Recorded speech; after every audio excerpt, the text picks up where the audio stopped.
విషయం వాడికి పగలు దింగదాం అనిపించింది. ఏం లేదు మామ, నేను ఇప్పుడే నిద్ర లేసాను. ఎందుకు లేసానంటే అక్కడ అరుచుకుంటున్నారనమాట బాగా పెద్ద పెద్దగా. ఏమైంది ఇంకా అక్కడికి వెళ్ళి చూశాను. చూస్తే ఒక డ్రైవర్ మీద నలుగురు వ్యక్తులు పోట్లాడుతున్నారు. డ్రైవర్కి వచ్చేసి ఫుడ్ పెట్టిస్తాను ముందు చెప్పారు. సో నేను చెప్తున్నా చూడు మామ, ఒక డ్రైవరు ఎంతో కష్టపడి వాడు పడుకోక నిద్ర మేలుకొని వాడి ఫ్యామిలీ కోసమో లేదా వాడి కోసమో కష్టపడతా ఉంటాడు.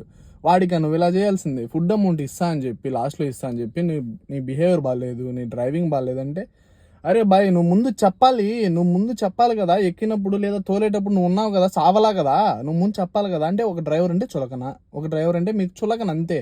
అర్థమైందా? నేనైతే జస్ట్ అడిగాను, అడిగితే నీకెందుకు అన్నాడు.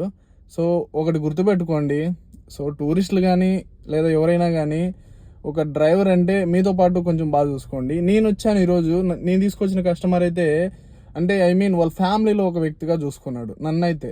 ఫుడ్ పెట్టడంలో కానీ లేదా ఏమైనా తీసేయడంలో కానీ అడగడంలో కానీ చాలా మంచి బిహేవియర్ అనమాట. సో నేను ఇప్పుడే చెప్తున్నాను, ఒక డ్రైవర్ అంటే కొంచెం చులకనగా చూడకండి. వాడు అదే ఫీల్డ్ ఎందుకున్నాడంటే, ఒకసారి నువ్వు వచ్చి తోలురా బాయ్, తోలు రోడ్డు మీద, కళ్ళు నిద్ర లేకన్నా తోలు, ఒకసారి తెలుస్తుంది ఆ లైటింగ్స్కి. మీకు చెప్తే అర్థం కాదు, ఒక వారం అట్లా ఎక్స్పీరియన్స్ చేయండి, తర్వాత తెలుస్తుంది ఒక డ్రైవర్ అంటే ఏంటి, ఏం కథ, ఎంత కష్టపడుతున్నాడని.